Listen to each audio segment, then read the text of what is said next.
Welcome to 99th Monkey Liberty News for Wednesday, November 27th, 2013. And tomorrow is, of course, Thanksgiving Day, so we will not be producing a news video tomorrow or Friday. Although Friday I will probably do a blog post with some links at 99thmonkeynews.com, and it will also appear at pearlsofliberty.com. So again, happy Thanksgiving. And one thing that I am thankful for is that Fritz Springmeier's posts from Facebook, his writings are now going to appear in a blog that can be easily referenced and shared. So thank you, Fritz. And I've mentioned in the past, Fritz is really one of the voices that I filter less, and along with William Schoenbalen, one of the two Christian ministries who really show that they understand the cabal and the history of deception that has confronted all of us, both in and outside of the church. So again, thanks to Fritz, and today's blog is Kingdom of Light's Victories Go Unreported by the Kingdom of Darkness. And of course, it is about the press and bias against us. I said yesterday that the videos this week will be shorter, and I have a lot of links, so hopefully I'll just move quickly through because I have a lot of cooking to do before tomorrow. So here from Memory Hole, Jeremy Scahill attacks Alex Jones. And wow, talk about the press being biased. If I can scroll down and quickly find this information. At the suggestion of FAIR's funding, Rendell turned hostile, noting that if it were not for such foundation-funded entities, the U.S. left would be nearly non-existent.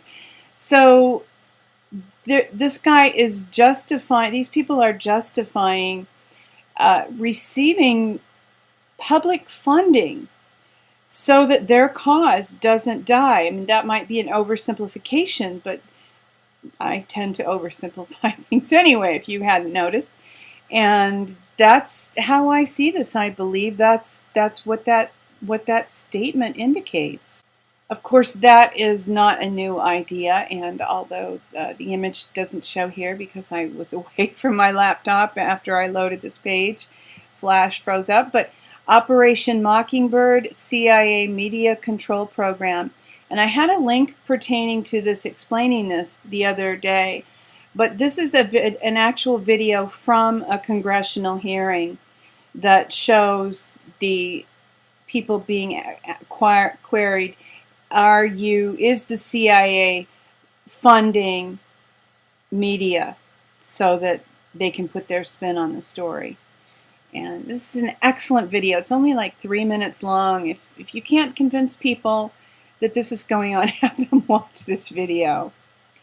And here from Activist Post, how they got control. This is a good background story. Again, if you're going to be with family tomorrow and you want to not go armed, because we don't want to get in word battles with people and fights that are fruitless, but if you can keep a cool head and familiarize yourself with some of the true issues, the underlying issues that really affect everybody, maybe this information can help you be prepared to have some talking points with family and friends who are skeptical of your liberty views. Here, just for interest, Wake Up World, 10 surprising things that trigger fight or flight. And of course, this fight or flight response is not healthy because there are so many things in our culture that trigger us that we have almost constant stress response. I'm hoping that over the next few days, maybe all of us can find some rest and peace and become de-stressed And if you are aware of what makes you feel stressed, perhaps you can intentionally avoid some of those things from time to time. And maybe this holiday and weekend, just to give yourself a break and to gain perspective. And it's good to be happy. The joy of the Lord is our strength. And obviously, I think for most of us, hunger will not be an issue this weekend. Probably more guilt and toxic relationships. But hopefully, we can steer clear of some of those negative feelings of stress.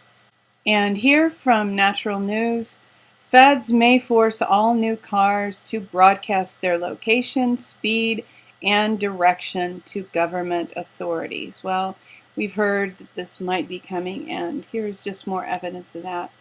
Again, an interesting talking point for people who are skeptical that we indeed are living in an increasingly police state. From Electronic Frontier Foundation, an article, Human Rights and Privacy Groups Launch Global Action to Oppose Mass Surveillance. This is, I would say, good news, but a lot of people are responding and reacting to this. It's gotten a lot of attention.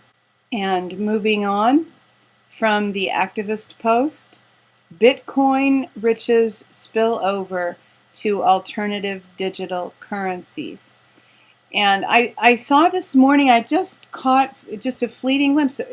Today it flirts with $1,000, and its market cap blew through the $10 billion mark yesterday. Just a couple days ago, Bitcoin was at like 585. And this was a week ago when the price of one Bitcoin was a mere $650. Now, I'm not recommending this as an investment. I think it's extremely volatile, and unless you are an expert at reading charts, it's going to be a little risky finding a buy point. Hopefully the volatility settles down a little so that it can indeed be used practically as a currency.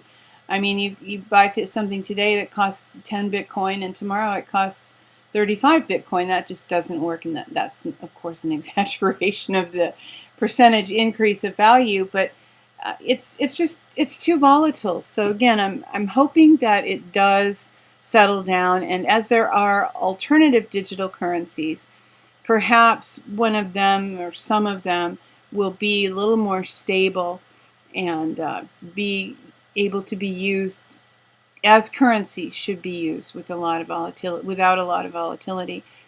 And I have read that one reason gold and silver prices are down is because people are investing in Bitcoin. So I find that a really interesting development. But of course, we can't trust banks very much, can we? Coming soon to a bank near you, negative interest rates.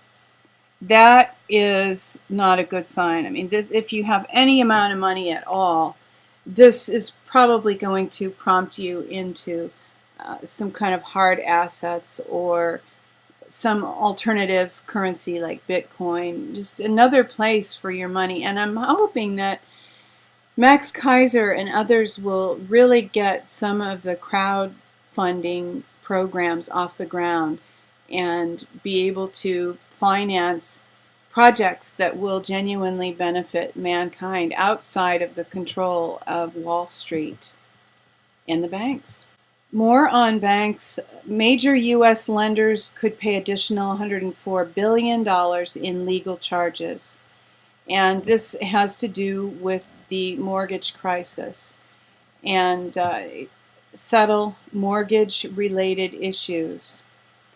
And more on mortgage-related issues. Of course, that amount of money doesn't even probably come close to covering the actual damages that have been done to real people like you and me.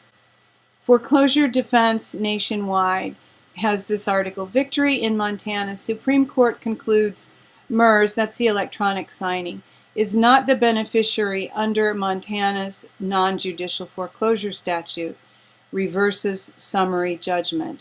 So that's good news. And a couple weeks ago, I had a video of people in Ireland whose land was to be foreclosed on, and they attended the auction and really made a fuss and got the auction postponed.